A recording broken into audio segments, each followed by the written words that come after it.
69,000 शिक्षक भर्ती मामला अब योगी सरकार के लिए सांप और मेंढक वाली कहानी हो गई है। मतलब सरकार इस मामले को ना निगल पा रही है, ना ही उगल पा रही है। जी हां, 69,000 शिक्षक भर्ती। दरअसल सुप्रीम कोर्ट ने पिछली सुनवाई में यूपी सरकार से चार्ट के जरिए बताने को कहा था कि आरक्षित वर्ग के लिए तय 40% और जनरल के लिए तय 45% के कट ऑफ पर कितने शिक्षा मित्र पास हुए हैं, इसका डेटा चार्ट दिया जाए। लेकिन शिक्षा मित्रों का कहना है कि लिखित परीक्षा में टोटल 45,357 शिक्षा मित्रों ने फॉर्म भरा था, जिनमें से 8,018 शिक्षा मित्र 60 और 65% के साथ पास हुए हैं। अब इस मुद्दे पर प्रियंका गांधी ने फेसबुक लाइव करके इसे उत्तर प्रदेश सरकार का व्यापम घोटाला करार दिया है। उन्होंने कहा है कि 59,000 शिक्षक भर्ती में गड़बड़ी के तथ्य सामान्य नहीं हैं। डायरियों में छात्रों के नाम, पैसे का लेन देन, परीक्षा केंद्रों में बड़ी हेराफेरी है। यह दर्शाता है कि इन गड़बड़ियों के पीछे कोई बड़ा रैकेट काम कर रहा है।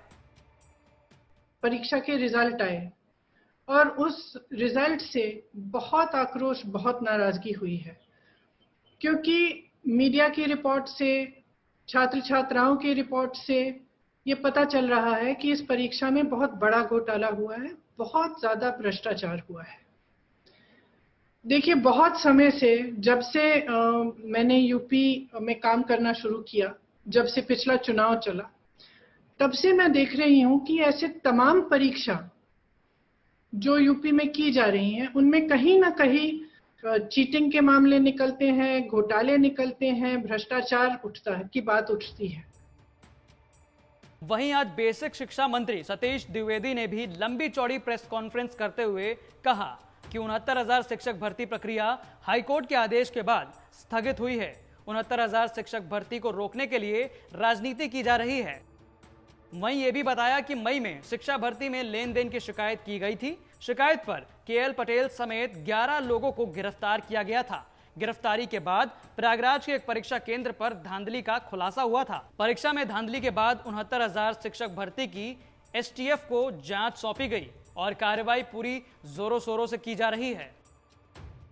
तत्काल प्रयागराज पुलिस ने कार्रवाई की और शिकायतकर्ता द्वारा दी गई सूचना के आधार पर डॉक्टर केएल पटेल, जो किसी प्राथमिक स्वास्थ्य केंद्र में चिकित्सक है, संतोष कुमार बिंद, जिसके लेखपाल होने की जानकारी आ रही है, तथा इनसे जुड़े हुए अन्य 11 लोगों को, कुछ को 6 जून को, कुछ को 8 जून को, कुल मिलाकर के 11 लोगों को गिरफ्तार किया गया।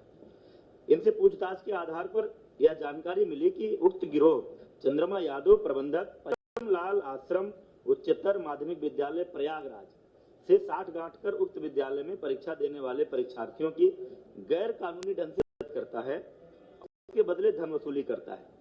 उक्त जानकारी के आधार पर शासन ने उक्त मामले की गहन जांच और दोषियों के खिलाफ कड़ी कार्रवाई, और चूंकि किसी एक भर्ती केंद्र, परीक्षा केंद्र पर कई जिलों के अभ्यर्थी हो सकते हैं, इसलिए यह पूरा मामला एसटीएफ को सौंप दिया गया है। बहरहाल परीक्षा केंद्रों में धांधली का मुद्दा योगी सरकार के लिए मुसीबत बन गई है। योगी सरकार के ऊपर यह आरोप लग रहे हैं कि बिना रसूखदारों की मदद से इतनी बड़ी धांधली हो ही नहीं सकती।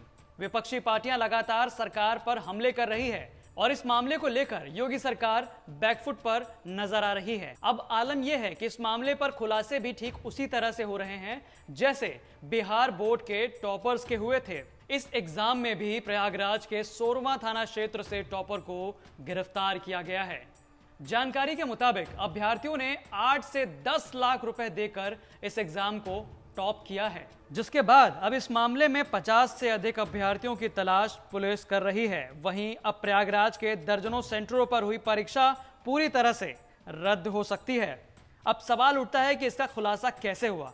तो आपको बता दें कि खबर आई थी कि शिक्षक भर्ती परीक्षा में 150 में से 142 नंबर पाने वाले धर्मेंद्र कुमार पटेल को देश के राष्ट्रपति का नाम तक नहीं पता था। धर्मेंद्र जनरल नॉलेज के आसान सवालों के भी जवाब नहीं दे सके।